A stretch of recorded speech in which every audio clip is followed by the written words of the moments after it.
السلام عليكم ورحمة الله وبركاته. الحمد لله نحمده ونستعينه ونستغفره ونعوذ بالله من شرور أنفسنا من سيئات أعمالنا. من يهده الله فلا مضل له ومن يضلله فلا هادي له. ونشهد أن لا إله إلا الله وحده لا شريك له. ونشهد أن سيدنا وسندنا مولانا محمدا عبده ورسوله. أما بعد فأعوذ بالله من الشيطان الرجيم. بسم الله الرحمن الرحيم. حافظوا على الصلوات والصلاة الوسطى وقوموا لله قانتين. فإن خفتم فرجالا أو ركبانا فإذا أمنتم فاذكروا الله كما علمكم ما لم تكونوا تعلمون. بارك الله لنا ولكم في القرآن العظيم ونفعنا وإياكم بالآيات والذكر الحكيم. درود الشريف পড়ি। اللهم صل على محمد وعلى آل محمد كما صليت على إبراهيم وعلى آل إبراهيم إنك حميد مجيد. اللهم بارك على محمد وعلى آل محمد كما باركت على إبراهيم وعلى آل إبراهيم إنك حميد مجيد. আজকে জুমা পূর্ব বয়ানের মজলিসে সমবেত মুসল্লিয়ান ইকরাম, সম্মানিত মুরব্বী সাহেবান, আল্লাহ রাব্বুল আলামিনের আলিশান দরবারে অসংখ্য অগণিত শুকরিয়া জ্ঞাপন করছি, যিনি আমাদেরকে জুমার নামাজ আদায় করার জন্য আল্লাহর ঘর মসজিদে আসার তৌফিক দান করেছেন। এই জন্য অন্তরের অন্তঃস্থল থেকে একবার কালিমাতুশ শুকর আদায় করে আলহামদুলিল্লাহ। সর্বশ্রেষ্ঠ ইবাদত হলো নামাজ। নামাজের চেয়ে দামি কোনো ইবাদত নাই। ঈমান আনার পরে সবচেয়ে দামি মানুষ সে যে নামাজ পড়ে। আপনার বন্ধুদের মধ্যে সবচেয়ে ভালো বন্ধু সে যে নামাজ পড়ে। আপনার সন্তানদের মধ্যে সবচেয়ে ভালো সন্তান সে যে নামাজ পড়ে। এই নামাজ হলো সবচেয়ে দামি ইবাদত। নামাজের আওকাত আছে, টাইম আছে, টাইম অনুযায়ী নামাজ পড়া। এই টাইমটাকে আমরা বলি ওয়াক্ত। কি বলি? ইংলিশে বলে টাইম, বাংলায় কয় সময়। নামাজের সময় আছে, টাইম আছে, ওয়াক্ত আছে। ওয়াক্ত মতো নামাজ পড়া। শুধু নামাজ পড়লে হবে না। কেউ যদি মনে করে যে আমি সারাদিন নামাজ পড়বো না, রাত্রে শোয়ার আগে সব পাঁচ ওয়াক্তের নামাজ একবার পড়ে নেব, তাহলে এটা কি দিন হবে নি? বলেন তো, এটা দিন হবে না। কেন দিন হবে না? নবীর তরিকায় নেই। নবীর তরিকায় নেই, নবীর সিস্টেমে নেই। আবার কেউ যদি মনে করে যে আমি একেবারে সকালবেলা ঘুম থেকে 10টা-11টা বাজে উঠে একেবারে পুরো প্যাকেজ আদায় করে নিব, তাহলে এটা দিন হবে না। এ কথা বলা হবে না যে নামাজ পড়তেছে, নামাজের সুরত ধরতেছে, নামাজের সুরত ধরতেছে। কেন? নবীর তরিকায় নেই। এই নামাজের যে টাইম, এই টাইমের কথা আল্লাহ তাআলা কোরআনের মধ্যে ইরশাদ করছেন। সূরা নিসার 103 নম্বর আয়াতে আল্লাহ বলেন, ইন্নাস সালাতা কানাত আলাল মুমিনিনা কিতাবাম মাওকুতা। নিঃসন্দেহে নামাজ মুসলমানদের উপর ফরজ করা হয়েছে সময়ের প্রতি লক্ষ্য রেখে। মুসলমানদের উপর নামাজ ফরজ তার ওয়াক্তের প্রতি লক্ষ্য রেখে। জোহরের সময় ফজরের নামাজ ফরজ না, জোহরের সময় জোহরের নামাজই ফরজ, ফজরের সময় ফজরের নামাজই ফরজ। নামাজগুলো যে ফরজ করা হয়েছে এটা ওয়াক্ত অনুযায়ী ফরজ করা হয়েছে। হাদিস শরীফে রাসূল আকরাম সাল্লাল্লাহু আলাইহি ওয়াসাল্লাম বলছেন, ইন্না লিস-সালাতি আউওয়ালান ওয়া আখিরা, নামাজের আউয়াল ওয়াক্ত আছে, নামাজের আখিরি ওয়াক্ত আছে। মুয়াত্তা ইমাম মালিকে হাদিস আছে, যখন নামাজ ফরজ হয় তখন হযরত জিবরাইল আলাইহিস সালাম আল্লাহ রসুলের কাছে 2 দিন আসছে। কয়দিন আসছে? কে আসছেন? কার কাছে আসছেন? আল্লাহ রসুলের কাছে আসছেন। প্রথম দিন নামাজ পড়ছেন, হযরত জিবরাইল আলাইহিস সালাম ইমামতিতে নবীজিকে দেখাইছেন। প্রথম দিন নবীজিকে নিয়েই হযরত জিবরাইল আলাইহিস সালাম নামাজ পড়াইছেন, 5টা ওয়াক্ত নামাজ পড়াইছেন, ফজর থেকে নিয়ে একদম ঈশা পর্যন্ত। এবং প্রথম দিন নামাজগুলো পড়ছেন জিবরাইল আলাইহিস সালাম শুরুর টাইমে। ফজরের শুরুর টাইমটা কোন সময়? ওই সময়। জোহরের শুরুর টাইমটা কোন সময়? ওই সময়। প্রত্যেকটা নামাজ ঈশা পর্যন্ত প্রত্যেকটা নামাজ শুরু টাইমে পড়ছেন, আউয়াল ওয়াক্তে পড়ছেন। কে পড়ছেন বলেন তো? জিবরাইল আলাইহিস সালাম। পরের দিন জিবরাইল আলাইহিস সালাম নামাজগুলো পড়ছেন একদম লাস্ট টাইমে, শেষ টাইমে, আখিরি ওয়াক্তে। ফজর থেকে নিয়ে একদম ঈশা পর্যন্ত আখিরি ওয়াক্ত পর্যন্ত পড়ছে। এই হাদিস মুয়াত্তা শরীফের মধ্যে আছে, মুয়াত্তা ইমাম মালিকের মধ্যে আছে। বুখারী মুসলিমের আগে এই কিতাব লেখা হয়েছে, ইমাম মালিকের মুয়াত্তা। আমরা এই কিতাব পড়েছি হাটাজারি মাদ্রাসায় বর্তমানে প্রধান মুফতি হযরত মুফতি কিফায়াতুল্লাহ সাহেব মুদ্দাজিলহুর কাছে। আমরা যার কাছে হাটাজারি মাদ্রাসায় যাদের কাছে হাদিসের কিতাবগুলো পড়ছি, শুধু এই একজনই জীবিত, আর সব কবরে চলে গেছে। আল্লামা আহমদ শফি এবং তার উস্তাদ মুফতি আজম মুফতি আহমদুল হক, তারা সহকারে একদম যা পড়ছি যাদের কাছে সবাই কবরে চলে গেছেন, শুধু একজন জীবিত আছেন।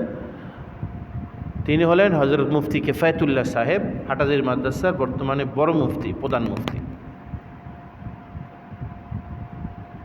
এই কিতাবের মধ্যে হাদিসটা আছে যে প্রথম দিন জিবরাইল আলাইহিস সালাম শুরু ওয়াক্তে নামাজ পড়ছে, 5 ওয়াক্তের ইমামতি করছে শুরু ওয়াক্তে, আউয়াল ওয়াক্তে, আর পরের দিন 5 ওয়াক্তের ইমামতি করছে শেষের ওয়াক্তে। খেয়াল করেন, জিবরাইল আলাইহিস সালাম পরের দিন শেষে ঈশার পরে 2 দিন পার হওয়ার পরে শেষ সময় যখন বিদায় নেবেন, তখন আল্লাহ রসুলকে বলছেন যে হযরত আমি তো চলে যাচ্ছি, যে 2 দিন যে নামাজের টাইমটাকে আপনাকে দেখাইলাম, প্রথম দিন হলো নামাজের শুরু টাইম, আর পরের দিন হলো নামাজের শেষ টাইম। আর আপনার জন্য উত্তম টাইম হলো এই 2 টাইমের মাঝামাঝি যে টাইম, ওই টাইমটা হলো উত্তম টাইম। সুবহানাল্লাহ।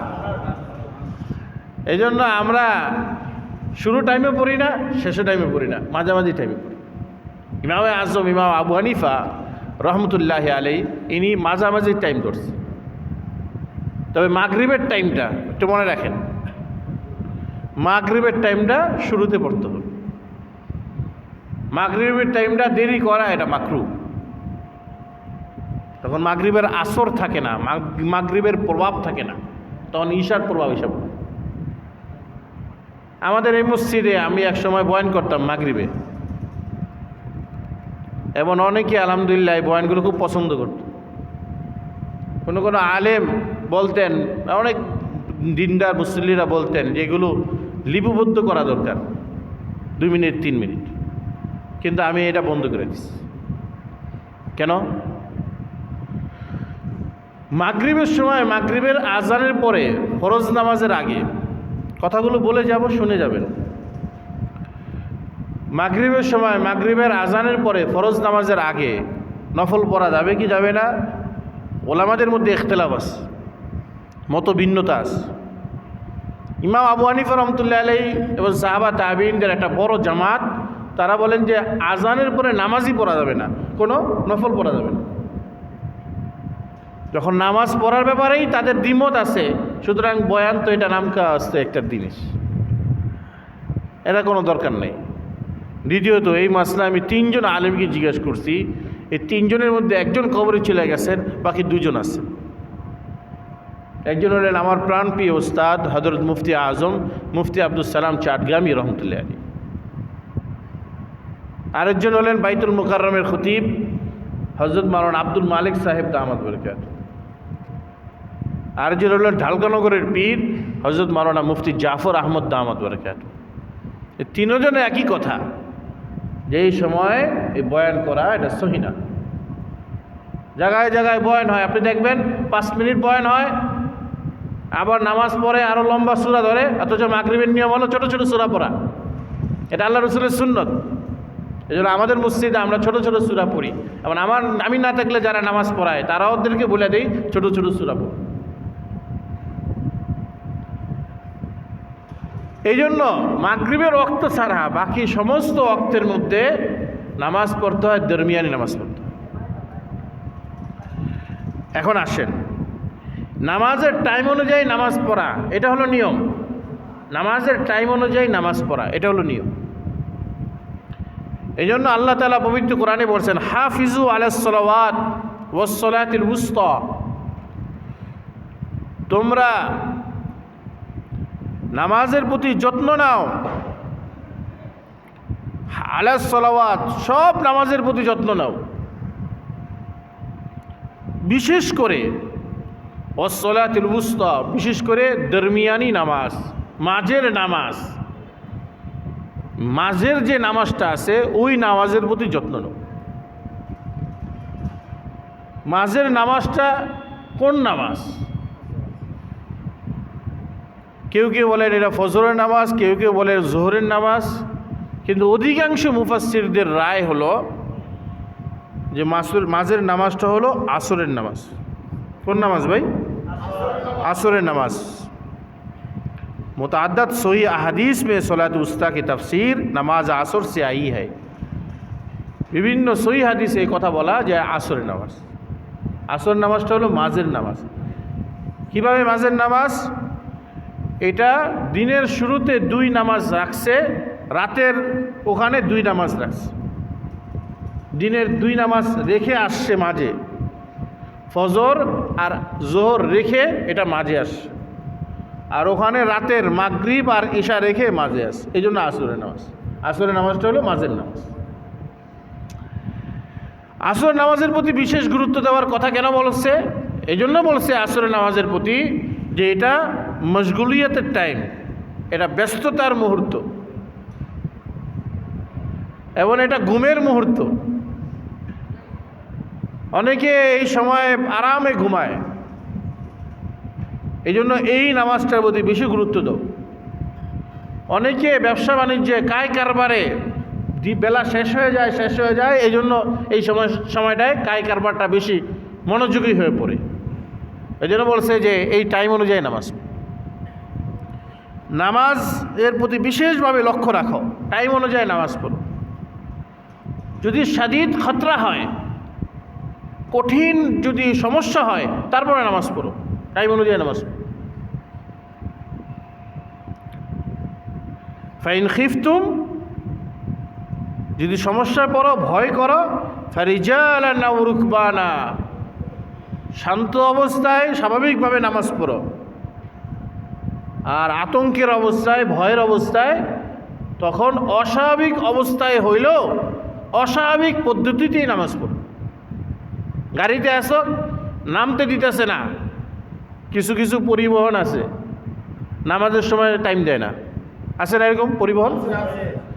কিছু কিছু যাত্রী আছে, এরা দাড়ি টুপিওয়ালাও দেখবেন। আপনি যদি তাকে বলেন যে ভাই ড্রাইভারকে আমরা বলি আমরা নামাজ পড়ে নিই, ও যাত্রী বলবে আরে দেরি হয়ে যাব, লেট হয়ে যাব। অথচ অনেক সময় জামের মধ্যে পইরা বসে আছে, খবর নাই, কিন্তু নামাজের জন্য তার লেট হয়ে যাব।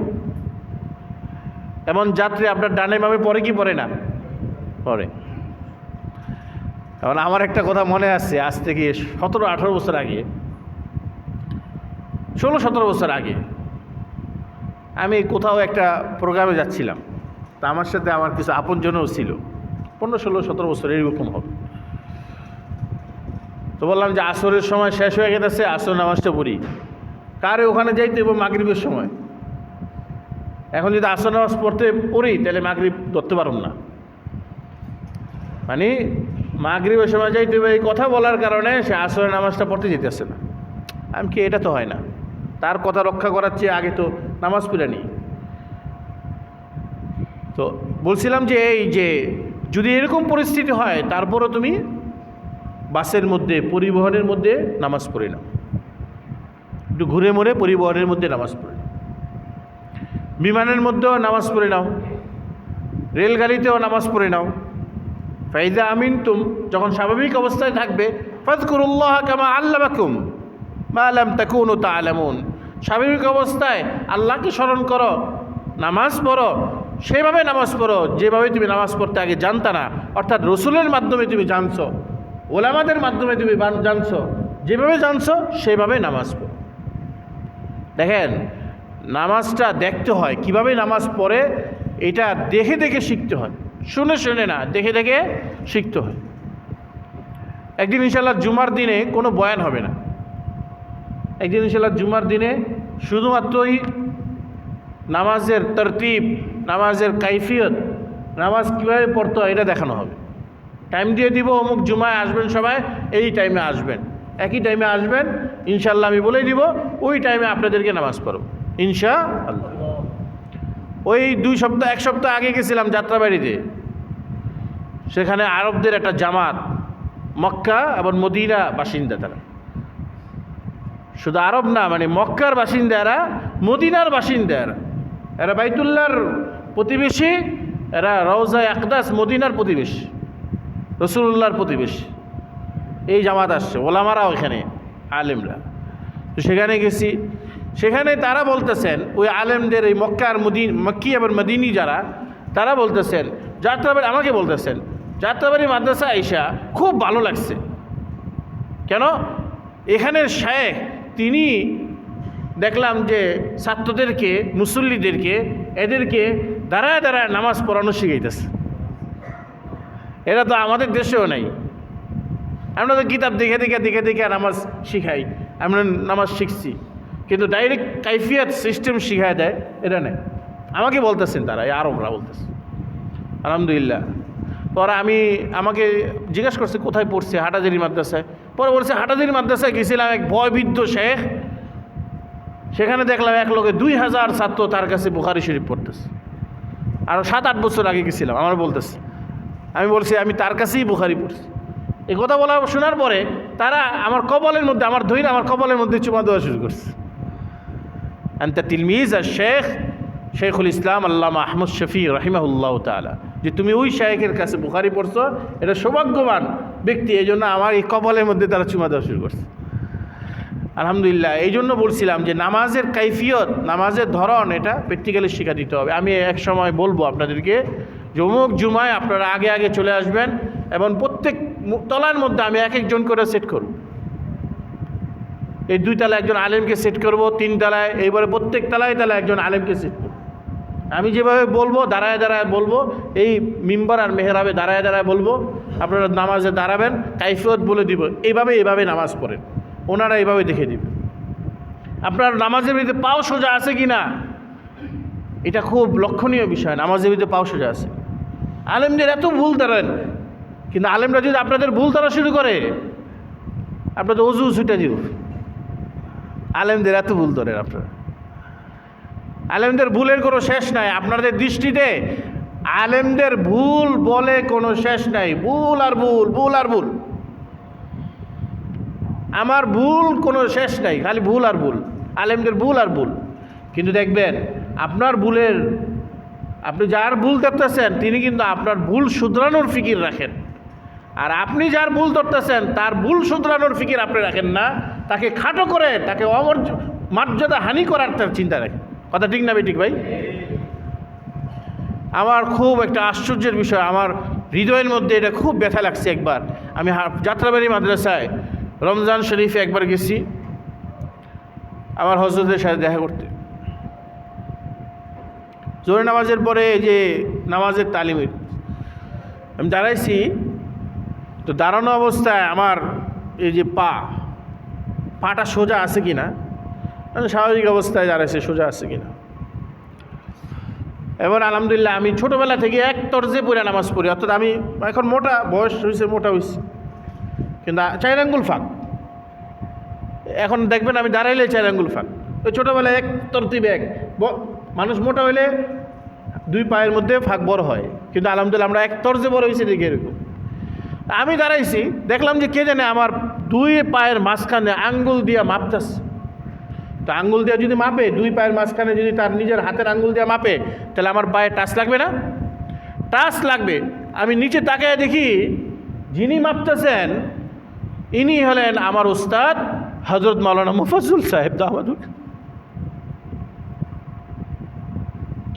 আমার উস্তাদ আমার পাও ঠিক আছে কিনা, 2 পা তিনি তার আঙ্গুল দিয়ে মাপতেছেন।